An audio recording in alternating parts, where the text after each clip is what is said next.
The inability to accept the opinions of others, the indecency to call someone out publicly online for their behaviour instead of confronting them over direct message, the sensitivity of some people and the whole you can't say this, you can't say that, no free speech agenda.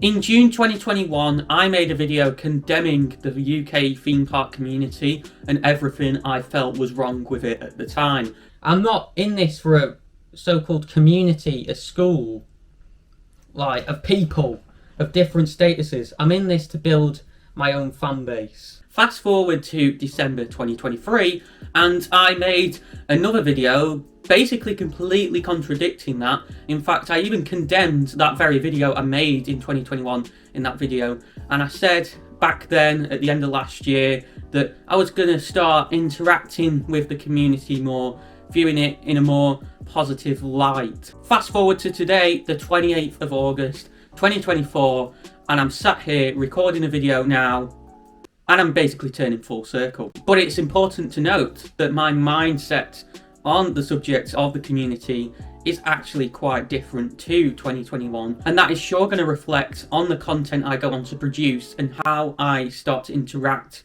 with you guys. I'm not going to go into this part in too much detail because I explained it in the video I made at the end of 2023, but essentially that original video about the community in 2021 was made in response to me receiving some backlash regarding a couple of things on Twitter. One of those being an Oktoberfest rant video I made in October 2020, and the other being a video sharing my opinions of the Merlin parks in which I was pretty harsh on Chessington, and that was released in April 2021. And that backlash really opened my eyes to the fact that you really can't have an opinion that's controversial without the theme park community just coming for your arse, essentially. And I very reasonably really wasn't a fan of that at the time, so I made that video. But importantly, back then I was still very self-conscious under the hood. In reality, I was just covering up the facts that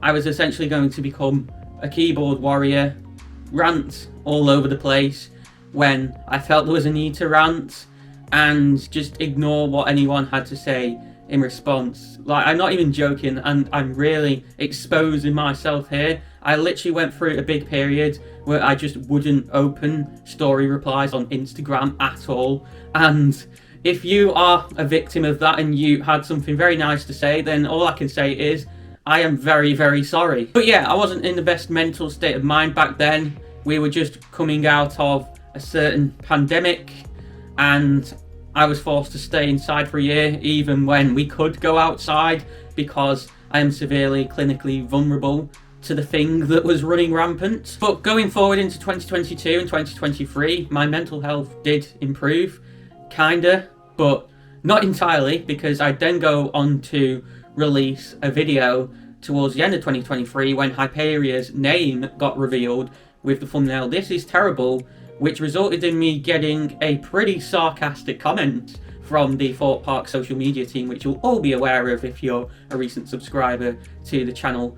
And the fact of the matter is that that video was very emotionally driven, as was a lot of the videos at that time, just because of the state of mind. The opinions that I was implying and expressing weren't always fully rational. There was usually some truth to them, like I wasn't exactly a fan of Hyperia's name when it first got released, but calling it terrible was very much an overstatement, and that whole video just didn't put me in a good light at all. It just made me seem like some moody teenager.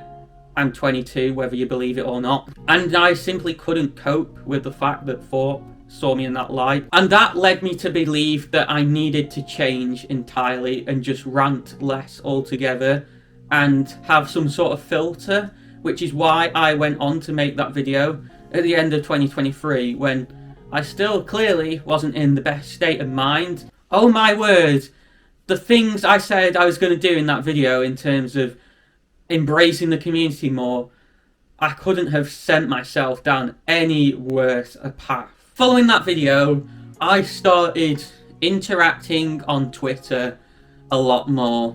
And the thing is, I knew exactly what I was doing subconsciously with that video, I just wasn't prepared to admit it to you guys at the time. Don't get me wrong, at the same time I did want to grow the platform as well through this, but let's just say that there was certain people in the community who were still in the community back then who I was just pretty fixated on for certain reasons. I don't want to get into it in too much detail. I would constantly doom scroll Twitter, which I condemned, by the way, in that 2023 video because of the way it affects my emotional intelligence and just the emotional intelligence of any individual.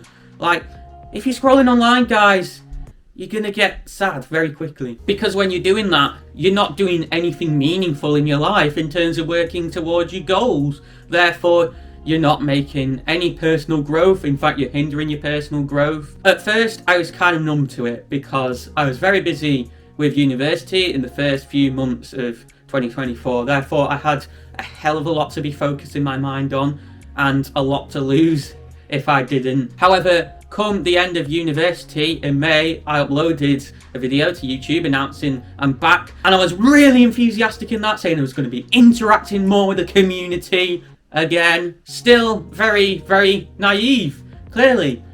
And then my mental health just took a bit of a nosedive. Now, I want to be clear in all of this, guys, I don't have any serious underlying mental health problems, but you can still feel down about things without that. And I was certainly feeling very down about a fair few things within a week or two of finishing university.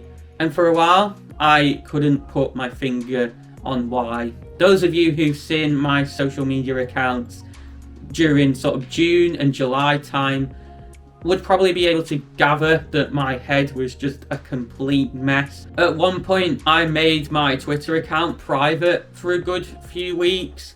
I was posting statements and stuff on my Instagram about how I wasn't feeling too great. But essentially, I eventually came to the conclusion that it was Twitter-related things that were getting me down, just the whole narrative on that platform within the community.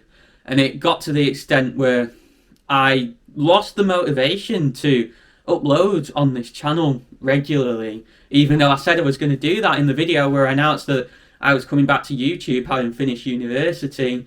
And I even lost some of my love for theme parks as a result of it, to be honest. However, taking that step back turned out to be a blessing in disguise. I've used that time to work on myself in improving other elements of how I'm feeling, and in doing that, I've kind of woken up to a few things, having just seen a few viewpoints online, YouTube videos and whatnot, which has made me come to a lot of realizations and find a lot of answers in regards to how the community acts and why it acts, and has made me come to the conclusion that ultimately the community is just a horrible place, it's a toxic place, and it needs to be left behind for good. The fact that you can't have any opinion within the community without people getting on your back about it, the fact that you have to put a disclaimer, there's people putting disclaimers in like top 10 videos and stuff saying things like, oh, this is just my opinion, your opinion is perfectly good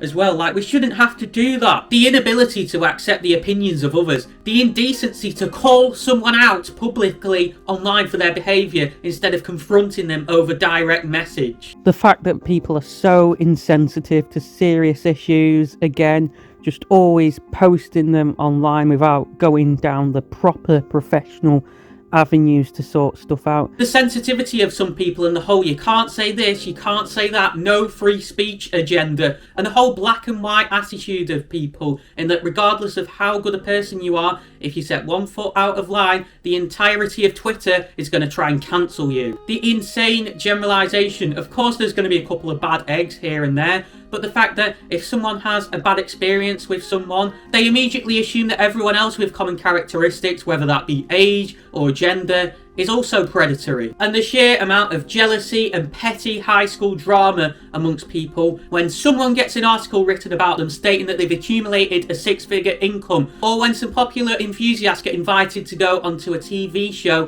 which turns out to be controversial, leading to a cancelling attempt against these people, even though there is no evidence whatsoever that confirms that when they agreed to participate in it, that they were aware of the quote-unquote controversial content. If you're jealous over someone, it's probably because you're not living to your full potential and you're not fulfilled in yourself. So yeah, you're just gonna take that out on someone else. It's the same with bullying. There's no point being jealous over another YouTuber. If you want to reach their level of success, then put the bloody work in, for God's sake. Seriously, if anything I've just said applies to any of you watching, which, let's be honest, applies to around about 40% of enthusiasts on Twitter, you need to take a serious look at yourself for the sake of your own mental health as well. As if you keep engaging in this toxicity, you're only going to hurt yourself. Honestly, the amount of people I've seen following the events of the last couple of weeks regarding the news articles about someone earning a six-figure income and the TV show who have deleted their tweets or made their accounts private because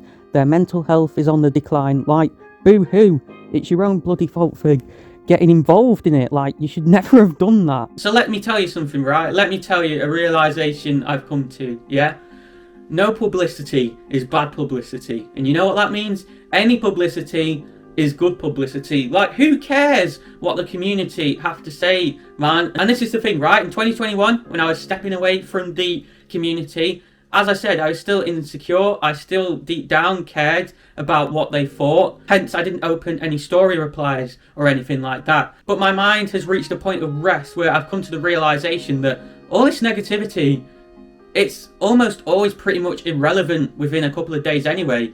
People just forget about whatever's happened that's upset them, and they just moved on. So please, people, exercise your right to free speech, because if we don't as a society exercise our right to free speech, we're going to lose our ability to have free speech. The government's absolutely used 2020 and what happened as an opportunity to increase their authority and brainwash people into following certain norms. Ever since 2020, our governments and just society in general, the people above us, have been trying to embed a certain narrative, their desired narrative, and there has been a growing trend in, oh, you can't say this, you can't say that, and I have only woken up to this within the past few weeks or so, but it just adds up so well and makes me realise why the community act the way they act. Don't get me wrong, the community's always been toxic, but I've definitely noticed a shift since 2020 in that it's just become even more sensitive to people's opinions and just emotional in general, and it's really sad to see.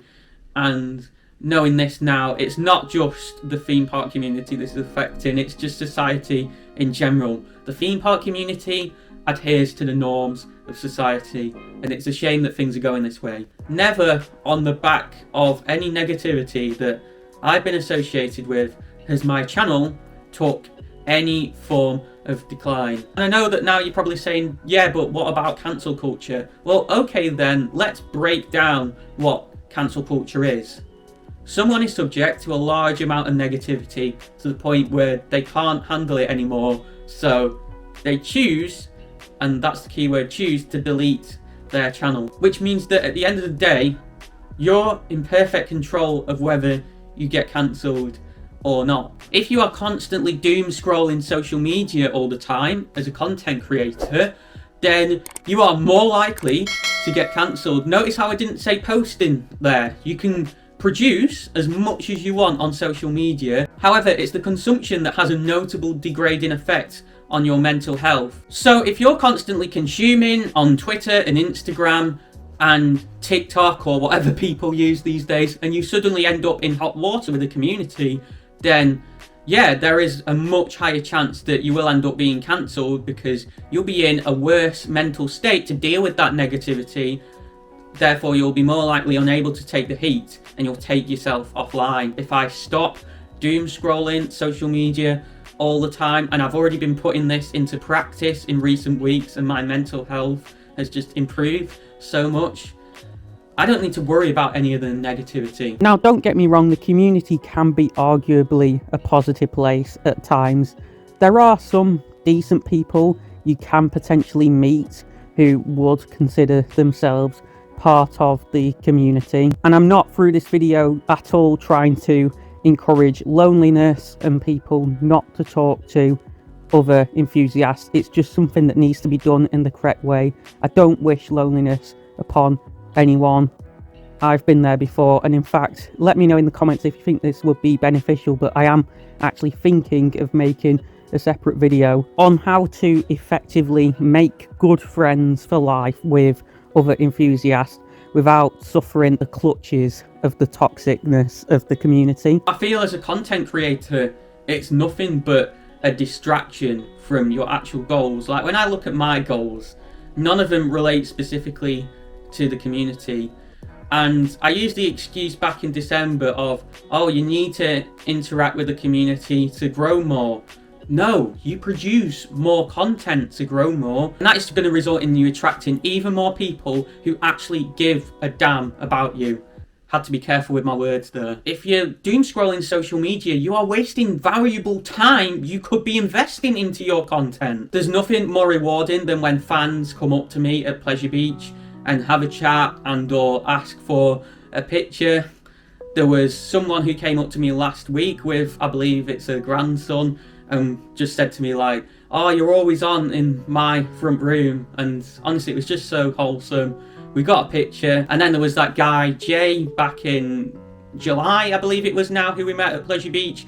He was just a huge fan of the channel and really, really appreciative of the video. Well, the first video I made about the Merlin rap system, condemning it. He absolutely loved that and the passion I put into it, expressing my opinion authentically. And I'm really, really proud of those two videos. And to get that sort of recognition for one of those was so fulfilling. I'm going to be absolutely saying what I want from now on, how I want, producing the content I want in the format I want, not constraining myself to any sort of box based off what the community likes and what the community considers to be the norm regarding content production. I'm going to be making content for myself and the audience that choose to watch it, sharing my real opinions.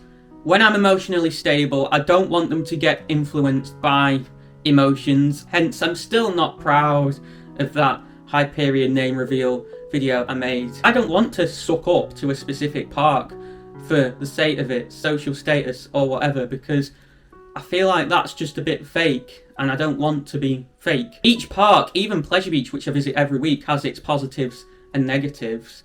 Therefore, it's only right that I highlight both of those. However, at the same time, I want to come across in the correct way as far as parks are concerned. And coming across in a video as an emotional, moody teenager to Fort Park when that's not who I want to be just didn't feel good for me at all. But at the same time, I don't apologise for any controversies in Twitter I've been involved on in the past.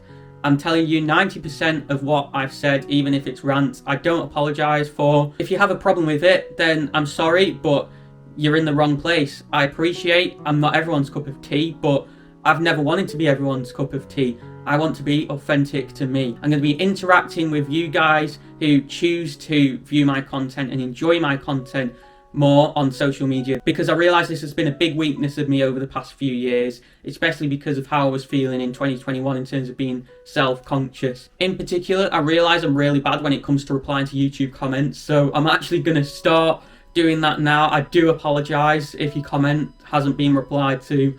Over the next few weeks, I will try and go through my huge backlog, you know, spending 30 minutes or so every day just replying to comments. Is something I need to start doing with how many I'm getting these days, having now surpassed 1k subscribers. I originally wanted to make this video part of my 1,000 subscriber special, but I decided that it deserved to be its own isolated, separate thing. By the way, I will be releasing the 1,000 subscriber special very soon. I really do apologise that it's taken me so long.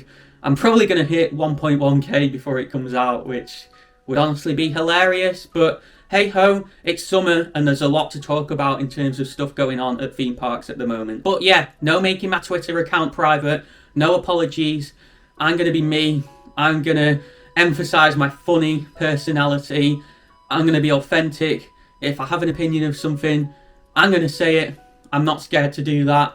And if you want a prime example of the style of video I'm going to be looking to produce going forward, then you definitely want to go and check out this video on the right side of your screen. It's my news update video regarding Nickelodeon Land Only Days at Blackpool Pleasure Beach in February half term 2025. And for more things theme park related in the UK and beyond, make sure you click the icon in the centre of your screen to subscribe. I'm Ben, you've been watching ThrillNet, thank you very much for watching.